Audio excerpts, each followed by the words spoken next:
Salut, c'est Marco de Top for Phone. On se retrouve aujourd'hui pour la vidéo de déballage de l'Acer Liquid Z Plus, le mobile qui est donc devant vous, enfin en tout cas dans cette boîte.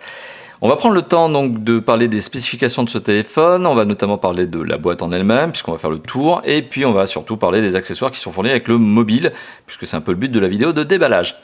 L'Acer Liquid Zest Plus est un mobile qui vient tout juste d'être commercialisé. On est en juillet 2016 lorsque je fais cette vidéo. Il vient tout juste d'être lancé au prix de 199,90 €, donc 200 €. Voilà, donc on est sur un téléphone qui est un entrée de gamme, qui malgré tout, au regard des spécifications, a l'air d'en proposer plus que ce que son prix ne pourrait laisser penser. Donc on va détailler ça bien sûr lors du test, mais on va aussi se faire une petite idée ici des specs, puisqu'on va en parler. Elles doivent probablement être inscrites sur la boîte.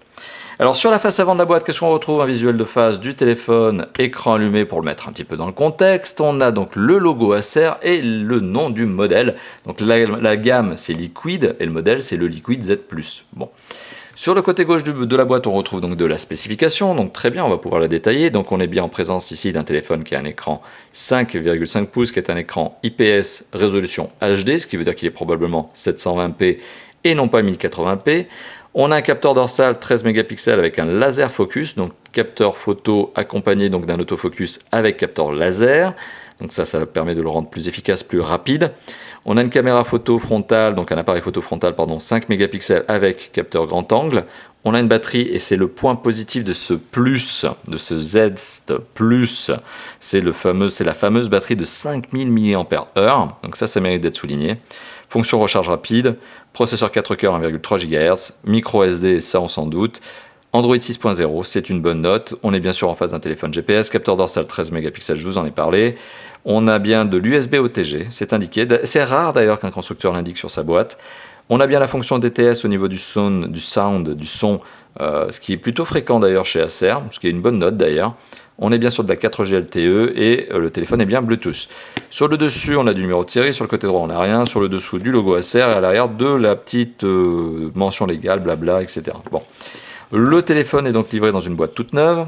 Enfin, en tout cas, ça c'est quand vous l'achèterez. Moi, testeur que je suis, je vous rassure, j'ai bien reçu le téléphone dans une boîte neuve pour cette fois. C'est pas mal, comme ça permet d'avoir un truc tout neuf à bien déballer, c'est cool. On casse le scellé de protection, donc qui garantit, le deuxième aussi, qui garantit que la boîte est neuve et que le téléphone n'a jamais été utilisé. Voilà, on enlève le fourreau.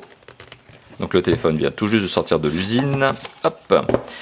À l'intérieur de la boîte, donc une fois le fourreau enlevé, donc on rabat un rabat qui protège donc la face avant du mobile pendant son transport. Le téléphone, alors il est bien conditionné comme d'hab, il est dans son petit sachet plastique, film protecteur à l'avant. Voilà, donc c'est un film protecteur. Est-ce que c'est un film protecteur en dessous, il y en a un autre? Non, c'est juste le film protecteur lié au transport. Mais une fois que vous le décollez, vous n'en avez pas d'autre en dessous. Donc si vous voulez protéger votre écran avec un film protecteur, il faut en acheter un.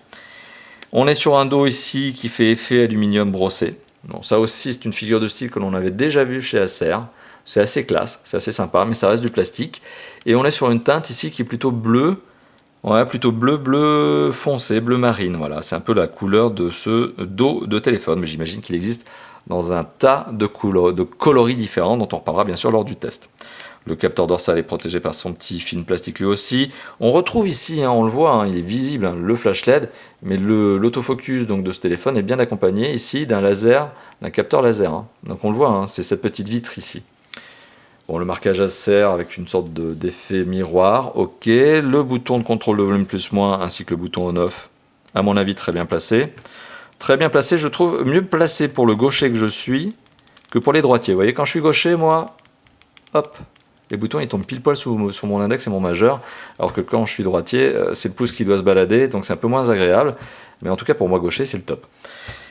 Marquage Acer, petite figure de style au niveau de l'écouteur frontal, de l'écouteur frontal, oui, de l'écouteur quoi, avec son petit anneau métallique ici. Non, c'est sympa, c'est design, voilà, pour un téléphone à 200 €. Ouais, la finition a l'air bonne, il n'y a pas de jeu dans les éléments, les boutons sont bien placés, ouais, c'est pas mal. On a un petit cadre effet métal tout autour qui rajoute une petite note de design, très classique d'ailleurs chez Acer avec ce petit effet de courbe.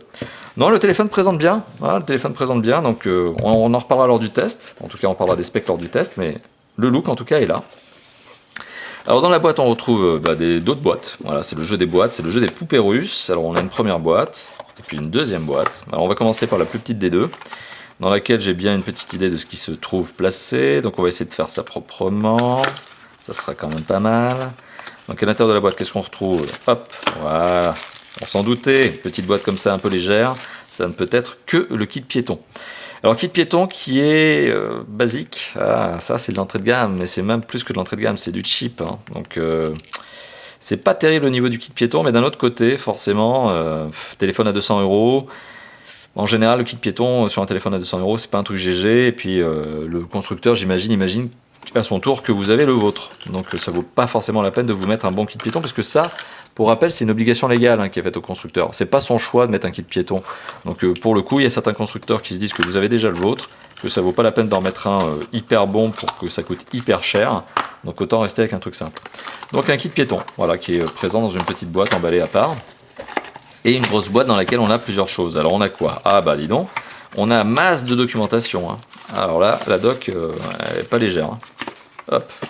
Si vous vous ennuyez et que vous savez pas quoi lire le soir, bah vous avez de la doc, multilingue bien sûr, avec un petit flyer pour customiser votre mobile, parce que vous pouvez customiser le dos de votre mobile.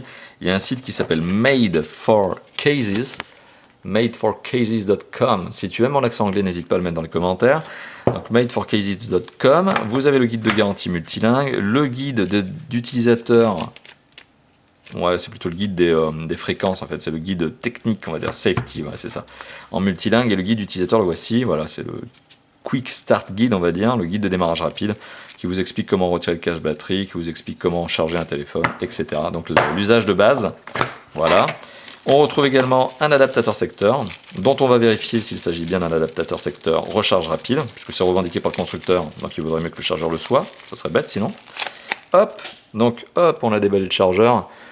On va essayer de trouver la petite indication de la recharge rapide. Voilà, c'est ici. Alors, qu'est-ce que l'on lit? Est-ce qu'on lit qu'il est recharge rapide? Il est recharge rapide, 1,25. Bon, c'est pas bluffant non plus. Hein. 1,25, c'est le début de la recharge rapide. Mais il est bien recharge rapide, ce téléphone, du coup. Et on retrouve le câble USB, micro USB très classique, rond, enfin câble rond, caoutchouté. Rien de très étonnant en soi, c'est vraiment du grand basique. Voilà, donc récapitulatif, on retrouve de la documentation si vous vous ennuyez. On retrouve le câble USB, micro USB pour recharger le téléphone avec son adaptateur secteur recharge rapide. Effectivement, là le constructeur n'a pas menti, de toute façon il ne pouvait pas parce que c'est écrit sur la boîte. Mais c'est vraiment le début de la recharge rapide. Le kit piéton que vous entendez ici qui est cheap au possible, donc ne l'utilisez pas, hein, prenez-en un autre. Et le téléphone en lui-même qui présente bien. Et c'est un peu finalement l'essentiel et l'intérêt d'un téléphone, c'est que quand on achète un téléphone, ok la boîte ça fait plaisir, c'est l'expérience d'achat, les accessoires ça aide, mais ce qui nous compte au final, quand on met 200 € dans un téléphone, c'est surtout le téléphone. Et là pour le coup j'ai l'impression que c'est pas mal du tout. C'est pas mal du tout, grosse batterie, grand écran, bon design, bonne finition. On en reparlera lors du test. Voilà, donc merci d'avoir regardé cette vidéo de déballage. Si elle vous a plu, lâchez-vous, mettez un petit like, mettez aussi un petit commentaire en dessous. Vous avez aussi le bouton abonné, hein, voilà aussi, hein, lâchez-vous, faites-nous plaisir. Et moi je vous dis à très très bientôt pour d'autres vidéos de tests, de déballage, de présentation, d'interviews, etc., etc. Comme d'habitude chez Tough for Fun, n'est-ce pas? Allez, à bientôt. Ciao, ciao.